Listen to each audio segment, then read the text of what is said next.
Hey everybody, welcome to another Indie Hour. This is my weekly show, which is selected and produced by the GMG patrons on indie games, where we check out a different game from the small print, small publisher, and independent gaming scene, and try to give it some more attention. So you guys can find out what's coming out outside of the mainstream games.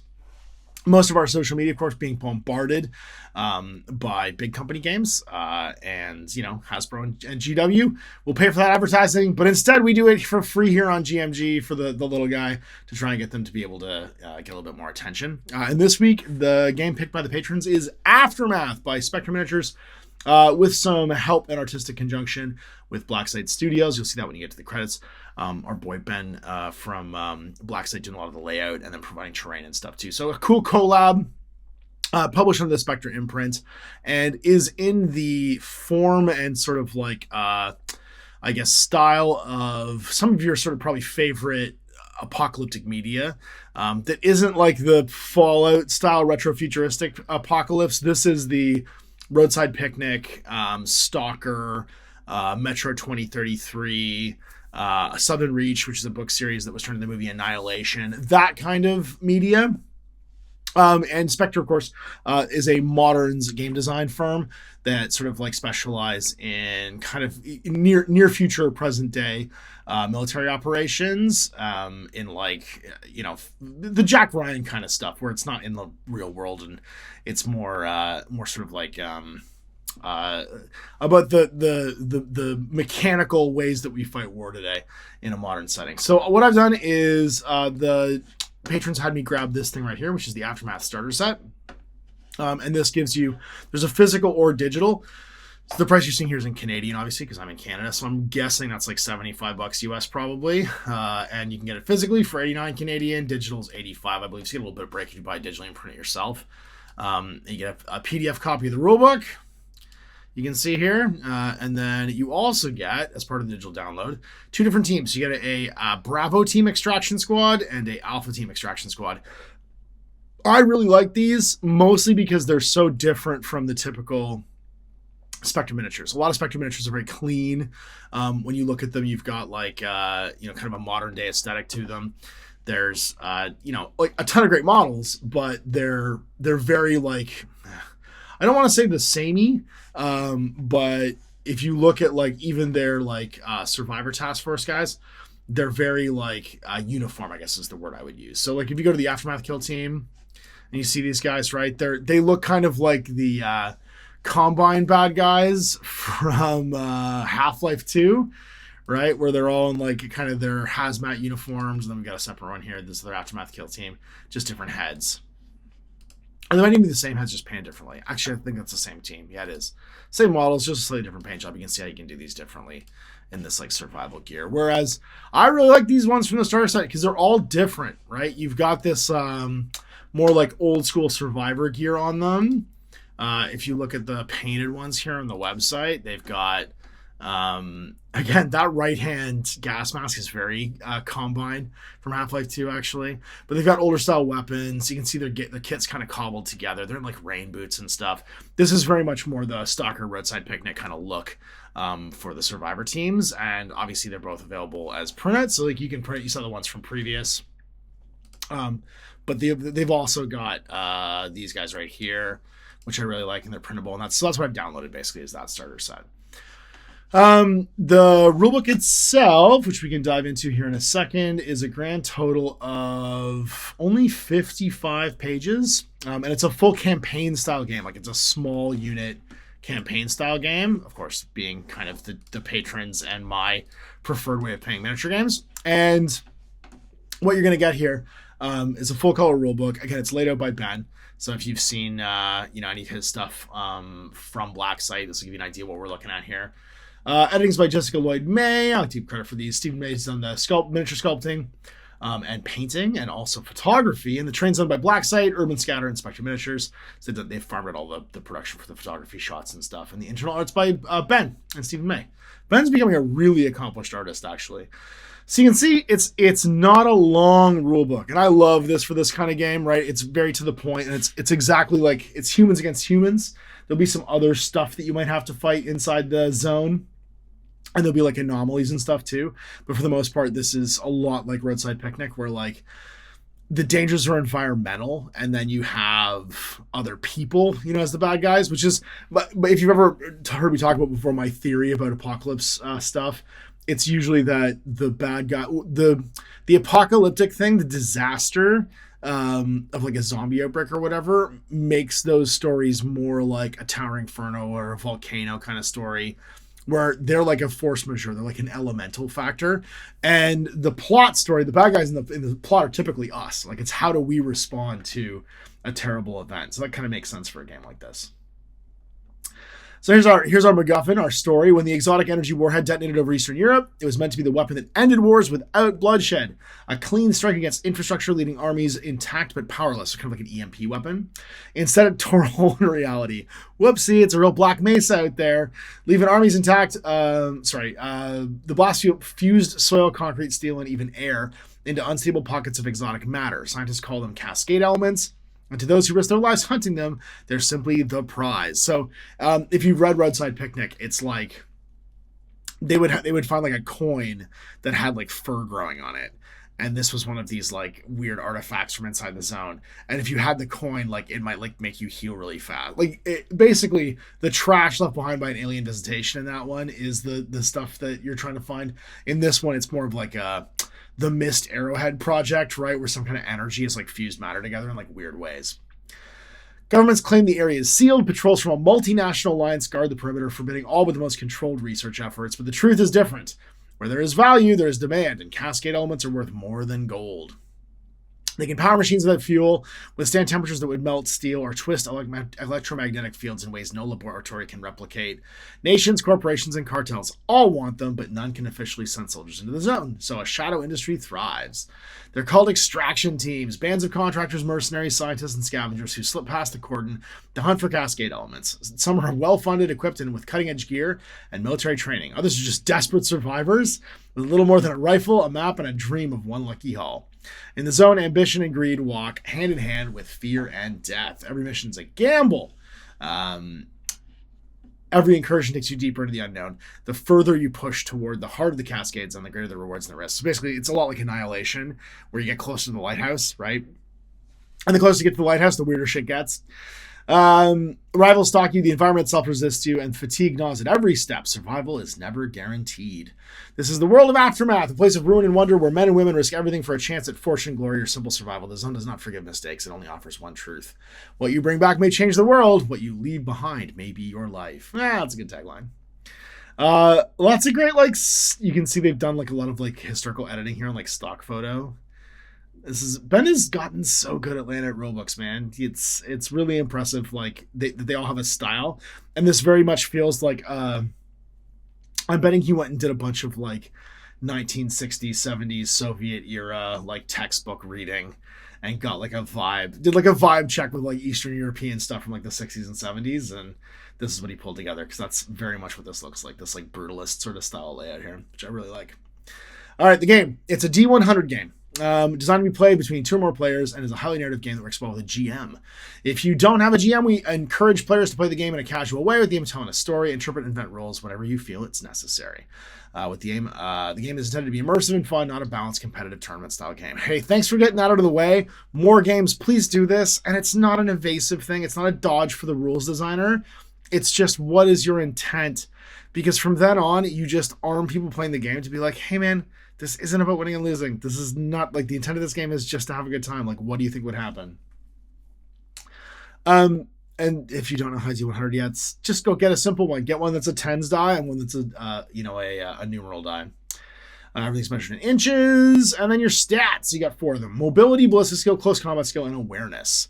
And then the last 3 at the bottom there: reflex, intelligence, fatigue are on the next page. But basically, those are your internal stats. These are your external stats. So your external stats are kind of how you interact with the world. Your internal stats are how you are reacting internally to what's going on around you. And this is really funny because this plays a lot like Inquisitor, which is the old pseudo RPG from Games Workshop that also used the D100 system and was based on Warhammer Fantasy Roleplay, which is the OG Chaosium D100 style. Basically, there was like a weird feud in the early 80s, late 70s between game designers where the polyhedral dice that had come out, right? And the D&D crowd was very much into using D6s and D20s. And then there was a whole subset of games that were like, just use a percentile system. The humanity operates off a base 100 system. Just use percentile. And so this is one of those games that has like, no, just do a chance out of 100. 100% chance is automatic. Everything else is less. So someone skilled would be like in the 60 to 75% range.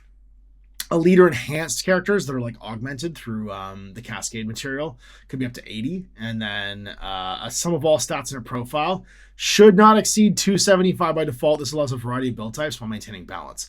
So the idea here is you'd have a pool of like 275 just spread across your 7 stats.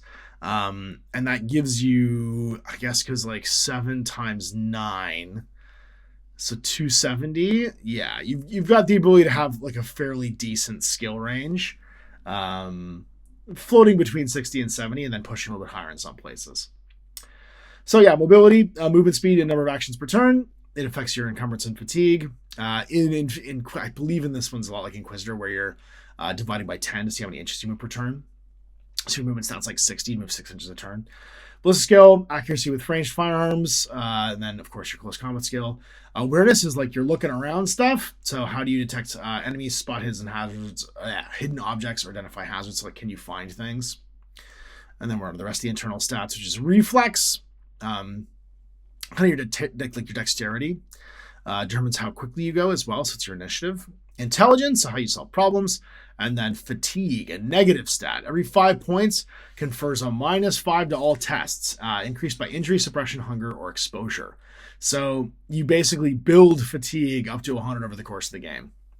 And it's cumulative and affects all other stats. It can only be reduced through rest, recovery, or certain actions. And I really like this stat because basically you're fighting against how hard are you pushing your hazard or your extraction team, and how much fatigue are they building? Because even your best guy, if he gets exhausted, can just start to like collapse.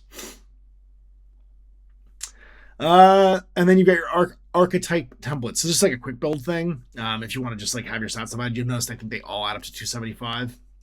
It's like a rifleman would be higher in his BS and then lower in like his intelligence potentially. This recon scout might be higher in movement and BS, and then a bit lower in his intelligence and reflexes. Support gunner, right? Good at shooting it once again. Reflexes good. Higher intelligence because he's got to operate his weapon. He has to know how it works. Combat medic, again, the combat stats are lower. The awareness and intelligence stats are higher. Intelligence operative, highest in intelligence, good at problem solving, not great at fighting. So this would be like Dylan in the Predator movie, right? He's the CIA asset that's there to solve problems and look at the intel. All right, basic game turns. We're jumping right in. Like quick overview of stats. Hey, it's out of 100. Stat your guys up. There's going to be an actual like how to do that later on, but the general rule is it adds up to no more than 275. In order to play, all characters act in terms of highest to lowest reflex stats. It's your initiative. Players may delay their activation to act later in the round if they want. If multiple players delay, the first to declare his action has priority. So basically, it's like if more than one person delays, then it's a game of chicken because the first person would get to break the tie.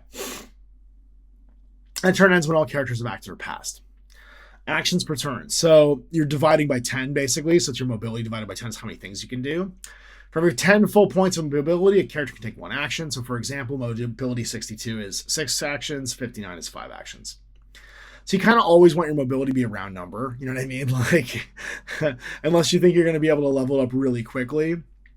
And then most actions have a fatigue cost to perform them. This is cumulative throughout the game and will only be reduced by taking your breath and rest actions, as well as some equipment effects. So the amount of fatigue a model has is negative to all your stats. And then you have 4 stances. And again, in a granular game like this, where you've only got like 4 to 5 models, that's going to be an important thing, right? So how you are holding yourself is important. And that's standing, crouching, kneeling, or prone, right? So crouching is like a low profile. You can have partially line of sight, but you're -1 movement per action. Kneeling, your stability goes up, so your ability to fire is better, but you're -2 and -1 action when firing. This is one of the things I would have said would have been great to have in that starter set. Is just give me counters. Give me you only need 4 of each per side, right? So just give me some printable counters for these 3 stats. You have the miniatures. And I think you only need 3 counters because you're automatically standing. Give me a crouching, kneeling, and prone counter. And they can just be double-sided. You just give me a crouching and kneeling one even. And then prone is your hard to hit, has great use of cover, but you can only crawl or rotate. And then you get your movement actions. A character's movement distance is measured in inches, equal to 1 inch per full 10 points of mobility. So like I said, it's exactly what I said. It's exactly what I said earlier. It's the Inquisitor style of doing it. And then you get positives and negatives for doing it. It's like if you sprint, you gain fatigue. And it's stalking, walking, running, sprinting, or crawling are your different abilities. And some you can only do in certain positions. So a prone person can only crawl. And then a standing person can do all the different styles except for crawl. So sprinting is like 2 times mobility. You have to be standing, but you can stalk while you're crouching, right? So crouching can do the stalking one where you move half your mobility. So walking is the standard action. There's no fatigue cost. You'd move whatever your mobility is divided by 10. And then fatigue increases with repetition. So the more times you take an action, right, the more fatigue you build. So you get +5 per repeat. And then sprinting more than once would give you +10 per repeat. And sprinting twice one turn would then cost 10 + 20 for 30 total, right? So like if you run, you get +5. So then you get +10 the second time you run. And then you'd get an additional +15 the next time you run. So it goes up basically every time you do it. Characters must balance distance covered with the increasing total fatigue on your performance. So basically, again, this is a resource management thing.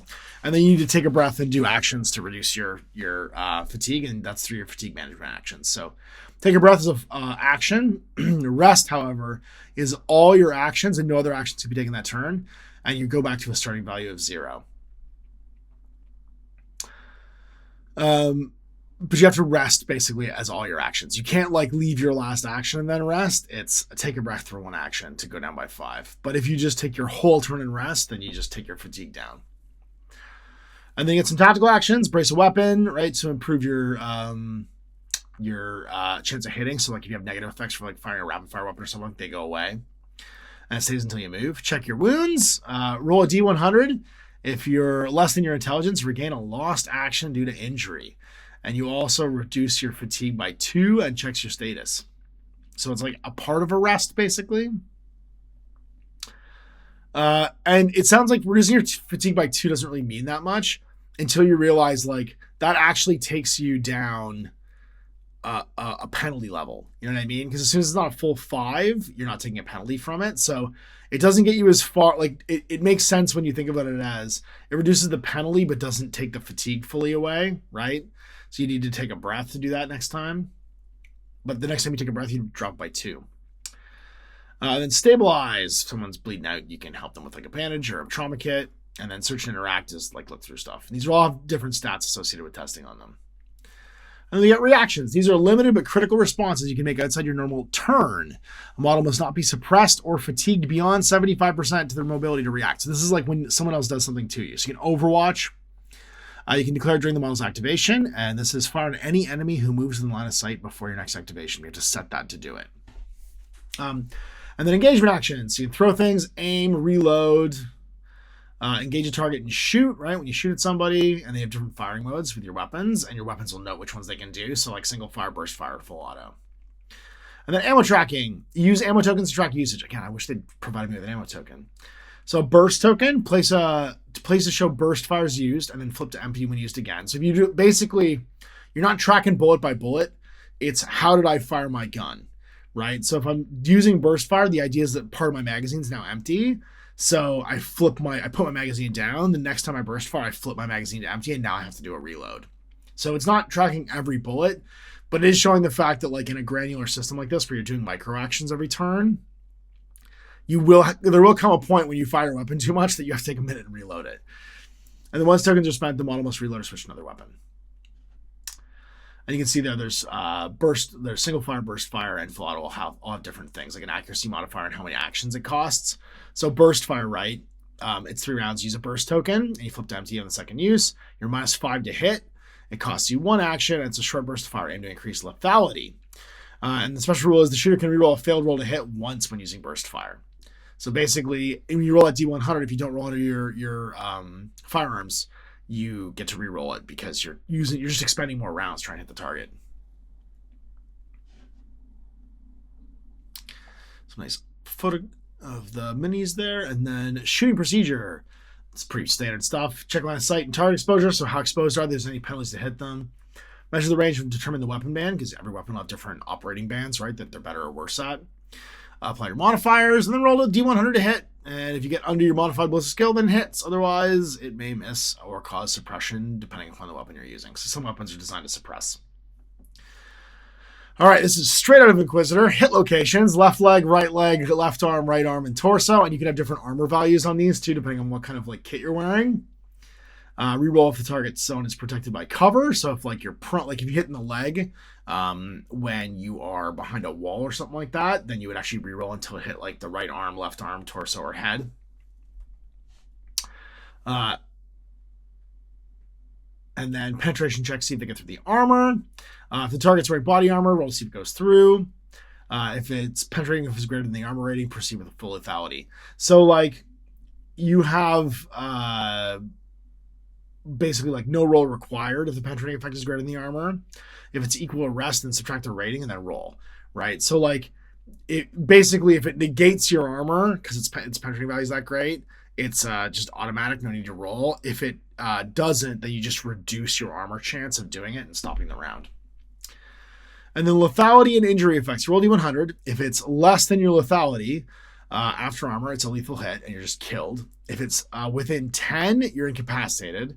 If it's within 20, you're wounded, and check the location that you're hit in to see what kind of wounds you take, because they can do different effects. Like if you get shot in the leg, you're +5 fatigue per turn when you're moving and you have all your movement.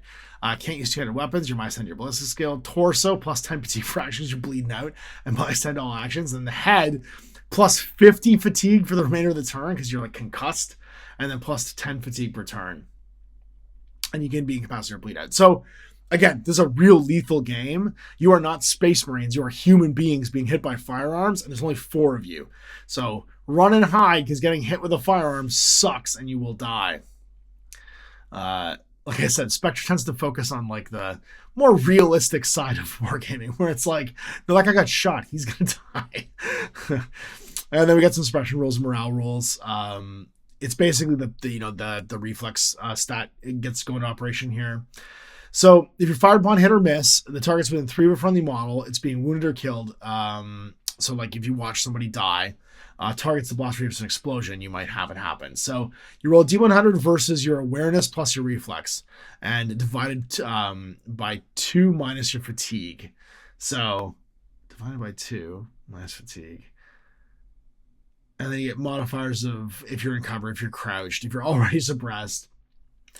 And the effects are +10 fatigue, -1 action next turn, can't perform reactive actions, and must move to cover if not already. So basically, like you take like the hit, and you have that like Saving Private Ryan like tinnitus thing when Tom Hanks gets blown up when your ears are ringing, you're kind of stumbling around, you don't know what's happening. But you can rally. You can spend an action to rally, make a new suppression test, but you get a +10 bonus. And then morale is you might just actually freak out and run. So if you see someone killed within 6, if you become suppressed and reduced to 1 or fewer actions, and if you're facing overwhelming or terrifying enemies, that's at the GM's discretion. And then some morale test is awareness plus intelligence, divided by 2, and then minus your fatigue. So like if your awareness and intelligence were 120, you would then divide it by 2 to like 60, and then minus the fatigue that you have. Let's say you had 15 fatigue on you, you'd have a 45% chance of passing the test. And then, yeah, you can just flee or lose a bunch of actions. Close combat procedure is pretty similar. Obviously, it's like a D100 test versus a bunch of like different, like, am I injured? Are you parrying? Whatever stats. And then your encumbrance, so how much you're carrying. If you're firing a gun on full auto suppression or after a jam, roll a D100. If it's less than degradation threshold, apply a malfunction. The threshold begins at 5% and increases by 5% per degradation event. So basically, every time you fire in full auto, and I love this as a mechanic, it's a little bit like crunchy for me. But if you've ever seen a weapon fired like too much and watched the barrel start to glow, or seeing like magazine springs give up, and like you get like stovepiping and like a whole bunch of like round jams. You realize that like, especially when it's being used constantly, it gets worse real fast. This is a really neat game effect you don't see tracked very much, and it's supposed to represent the fact that you don't have a chance to maintain your weapons when you're in the zone because you're just like crawling around through dirt. And there's a bunch of different malfunctions that can happen. So like you can lose your aim bonuses. It's unusable for a turn until it's cooled down, or it's just destroyed. It just the barrel caves. A whole bunch of gear options. Again, I love this like weirdly brutalist landscape that Ben's put in here. How cool is that? Really neat and weird.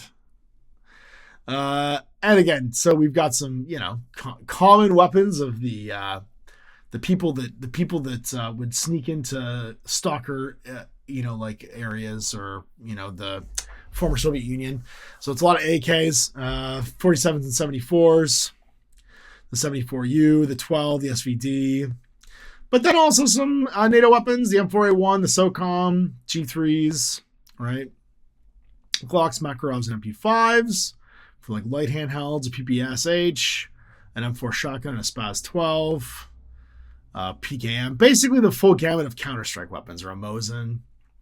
And then your melee weapons are things like knives, tomahawks, machetes, or a crowbar. Gotta have that Half-Life 2 crowbar. Great shout out. And then finally a makeshift spear.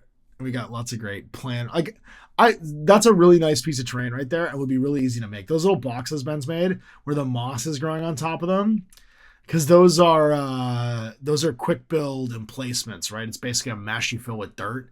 So it's for making ramparts, like quick build military combat engineers will use them.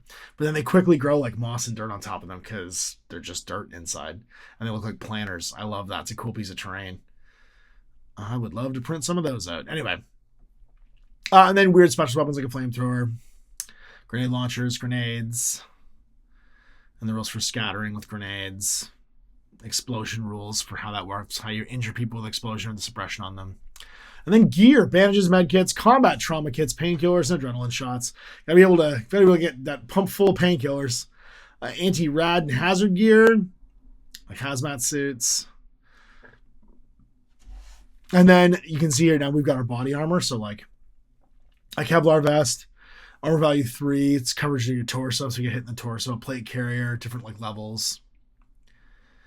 Ground plate, steel helmet, ballistic helmet, an Alton helmet, and the different mags. And how much encumbrance they give you before you start to lose actions. So you can't just carry infinite gear, because I don't know if you've ever been backpacking. 60 pounds of shit walking around on a mountain is not fun. I know we got our game set up. So standard table is 2x2 to 4x4. So like it's a 4-man game. Recommended 4 size, 4 to 6 operatives. So like 4 operatives per side at a small size. And then about 30 to 50% terrain. You want lots of terrain. 6-inch opposing board edges for deployment zones. And then variants. You can have an ambush game where one force is like asymmetrically deployed. You get D3 +1 loot crates per player. You must be 6-inch from a table edge. You must be at least 3 from each other, or a cascade element. And then must be partially or adjacent to cover. So you afterwards roll 4+ on a D6. Otherwise, it's locked. So you can have open like loot crates, and then you can have locked ones as well. And there are 3 different kinds. Civilian ones have currency and equipment. Military ones have ammo and weapons. And the research ones have cascade components and experimental gear. So you have to remember, this is like an abandoned, like just city or town or like farm, right, that you're going into. So there's just stuff lying around. And then how do you open them? So spend an action, roll D100 versus your intelligence. And then the difficulty is like 10 times your minus the security level of the thing. So it's always 10. The higher the security level, like, you know, if it's a military piece of gear, then the harder it is to get into. And there's always 2D3 cascade elements. They must be in open or ruined terrain, must be at least 8 inches from any deployment zone, must be at least 4 inches from each other, or loot crates. And at least one element should be a high risk or exposed area. And then optional variants. For every element, roll a D10. On a 9 to 10, the element's unstable and triggers an immediate roll on the cascade element quality table. So there's just like crazy things happening on the table. And then roll once for a condition and once for the weather, right? Because you have to know what kind of like day you're going into. Rules for the loot crates and what you might find inside. So we got some tables here, right, for what they are. So you can find mags, you can find a rusted AK-47, a commercial shotgun, rusted pistol that have to be cleaned up. Basically, you can't use them right away, but like the ones that aren't rusted, you can just use. Military script, an intel chip, prototype gear piece. And then zone conditions. So like, is it clear skies? Are there particle fallout? All models carrying cascade elements get +1 radiation at the start of the turn because there's particles in the air, or a cascade pulse. D5 cascade elements erupt and you roll on the effect table. You can also have anomalous weather like fogs, gravity spikes, time fractures. Every player may move all models 6 inches in the current direction. And then every turn, roll a 9 or 10, roll another d10 to determine a weather anomaly, and then that affects the entire battlefield for 1 turn. Because shit's just changing constantly. And then rules for the cascade elements. These are kind of the neat, like, honestly, up until this point, we just kind of have a modern miniature game, you know what I mean? A modern, like, combat game. Now we're actually starting to look at stuff that makes the game feel unique, and it's the environmental elements, right? So how do you interact with them? If you're within one of a marker, you spend an action to secure it. A model can only carry one of them at a time, and it can't be transferred during a mission. If the bear is killed, place a marker in their position. So imagine these things, you're collecting them in like ghost traps. Like you have some way of like interacting with them that you can carry them, but they're really dangerous. The Cascade Zone contains a pocket of radioactive fallout, exotic matter, and contaminated ground, and these pose a severe risk to unprotected operatives. Radiation zones are placed during setup or triggered during play. They can be marked on the board with hazard tokens, terrain features like crater ground or glowing anomalies, or by the cascade element effect. And then the equipment, like a gas mask, halves the radiation from low zones. A hazmat suit negates it from low and medium and halves it from high. And a detector alerts the zones within 6 automatically, and you get +1 to your decon rolls later on. So the zone type at the start of a turn, you have like a low zone type. And then when you enter the zone on D5, it goes up. And then like things get worse. Once you're in high, hazmat suits are required. It's an immediate hazard. All your NVGs and optics might malfunction. And things start to break down. And the effects are things like however much radiation you've absorbed will like then begin to impair you. You get +5 fatigue immediately out of 5+. A permanent -5 to your ballistics and awareness after that. And then you get radiation sick -10 to all stats. You get psychic feedback on a 20, and then on 25+, you just collapse because you've been radiation poisoned. And then you have like the ability to recover, so you can take pills to remove D10 radiation, rest later on in a clean area, -1 radiation per full game turn. Or if you go to a medical station or get field treatment, it removes all the radiation at a cost. So it's 150 between missions. So you carry radiation doses into your next game if you don't manage it afterwards. But on there can be permanent effects too, because it's like burning your internal organs. Roll after each game, roll a D10 once you've exceeded 15 radiation. On a 4 to 6, you can be -5 to 1 stat permanently. On a 7 to 8, your recurring sickness, start with +5 fatigue every mission. And a 9-10, your terminal, your max fatigue threshold comes down. So you start getting sick and you can't run that much, but you're terminal, like you're going to die in a couple years. Whenever a model exceeds 20 radiation, they risk more than physical injury. The exotic radiation begins to distort perception, cognition, and neurological function. At 20+ radiation, roll a D10 instead of all activations. You might get psychic feedback on a 6+. So like D10, echo pulse, randomly repeat last spoken sentence or order. 2, hallucination, cannot distinguish allies from enemies this turn. 3, panic spike, must perform the opposite action from your intent. So instead of shooting, you might move out into the open. Command glitch. And this is why you want a GM, because the radiation stuff, you need someone impartial to basically decide what you're going to do, or have your opponent decide what it is. So yeah, so like I said, real crunchy, lots of weird effects on the table. It doesn't have a concise set of rules on how all that stuff happens though. And that's by intent. Remember it said this is a game where it's like story driven, and also use a GM if you need to get somebody impartial to tell you how it happens. All right. So building a team. Like we said earlier, 4 characters is typically the good starting place. Distribute 275 points across your different stats, your movement, your combat skill, your bliss skill, your awareness, your reaction, your intelligence. No stat can be below 25 or above 85. This is your fatigue to start with. And then a random roll method is roll 60, 20, and multiply each by 5. Assign the results freely to the 6 core stats. The maximum of 600, extremely unlikely. This method creates varied, less optimized characters that work well for one-shot and survival scenarios. And then your team composition rules, 4 models, you get 6 to 8 grand total in your budget for buying stuff. And you can buy any gear you want. And you can have a point man, a marksman, a technician, a medic, is like your suggested roles. Primary gear is you get a primary weapon, a sidearm, an armor, a utility piece, and a equipment piece. And so here's like an example of an extraction team with a 7,500 point budget. You got a point man. He's got an M4, a plate carrier with level 3 plates, a gas mask, 3 rifle mags, a bandage, a radiation pill, and his total encumbrance is 12, and he costs about 2 grand. The marksman's got a Dragonov, a gas mask, a DMR mag, and his total encumbrance is 9. So just the gas mask though. A technician, he's got a MP5 with a Kevlar vest. He's got a radiation detector, a gas mask, an SMG mag times 2, and then he's got an encumbrance of 8. Costs about 1,500, and then a combat medic. Primary weapons, a Glock 19. He's got a Kevlar vest, med kit, some trauma kits, painkillers, bandages, and gas masks. And his encumbrance is 11. He's carrying the most stuff. And the total team cost is 6,500-ish. So he's got about 1,000 in the bank. And we got our post-game sequence here because you do link your games together. You need to process your intel and secrets and lies that you brought back. Sell your stash or trade recovery loot and cascade elements. Treat wounds, roll for lasting injuries, and manage your radiation or stress. Repair and resupply gear or upgrade weapons and armor. And then recruit new operatives, promote survivors, or bury the dead because people are going to die in this. And then finally go to the black market and then use your money to buy new stuff or get upgrades.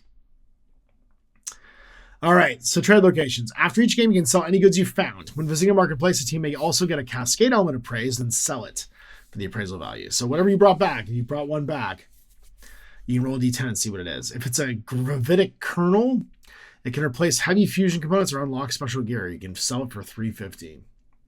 And then optional, add +1 to the roll if the character has a detector. The GM can allow factions to trade, refine, or weaponize higher value elements if they want. You find your gear, and you roll to see what's available this visit. So basically, different gear comes in and out every time you come to the marketplace, the black market. And so you roll a d10. The average is going to be a rarity of 3. You can buy anything rarity 3 or less than at that point. If you manage to roll 10, you can find all the rarest gear. And then you got to roll to see if someone who's incapacitated or suffered non-lethal wounds. So get +1 to the roll if you get a successful first aid during the mission, -1 if you're out at the end of the game. On a 1 or 2, you're dead. On a 3 to 4, you're permanently injured and you suffer +10 fatigue all the time. On a 5 or 6, you have a lingering trauma. You gain 5 fatigue at the start of the future mission until treated. And then 7 to 8, you're recovering.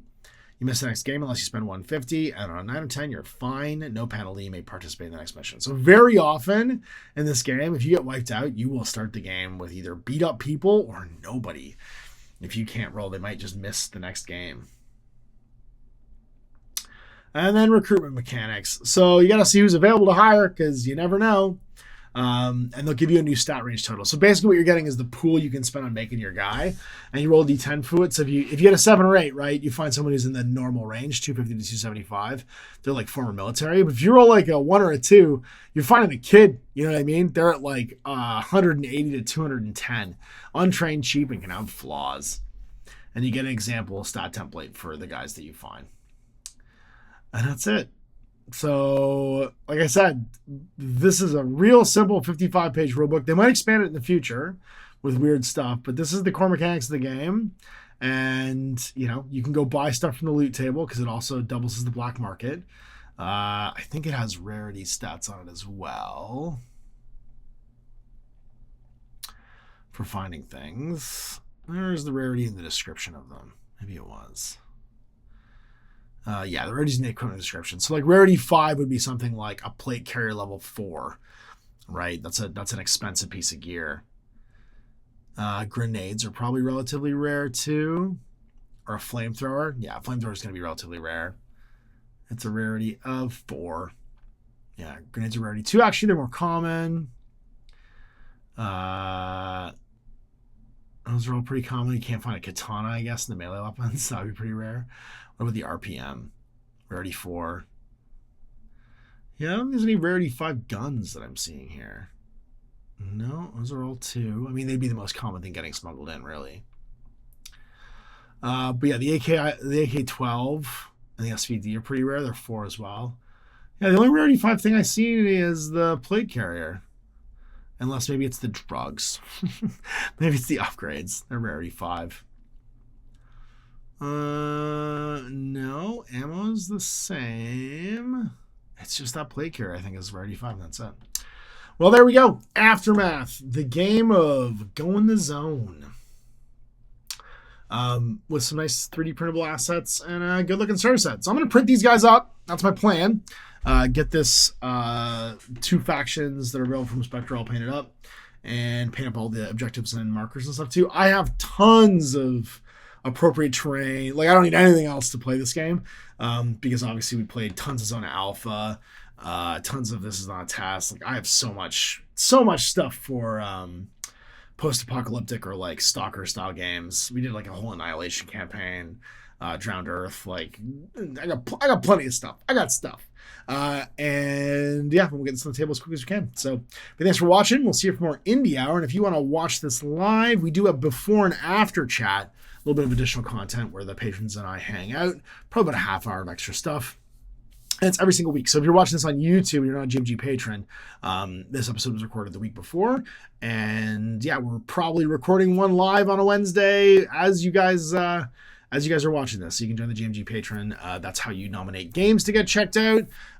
This was a game that the patrons voted for, but other ones that were up in contention were things like Cazadores, World War Apocalypse, Omen Tide. There was bunch of other things on the list that almost made it through, and usually it just takes a while for us to go through and get to all of them, and they get done eventually. So if you got a game you think deserves more attention, join the GMG Patreon, post up in the comments for the weekly poll, and we'll check it out. Thanks for watching. We'll see you for more Indie Hour next week on the Mash.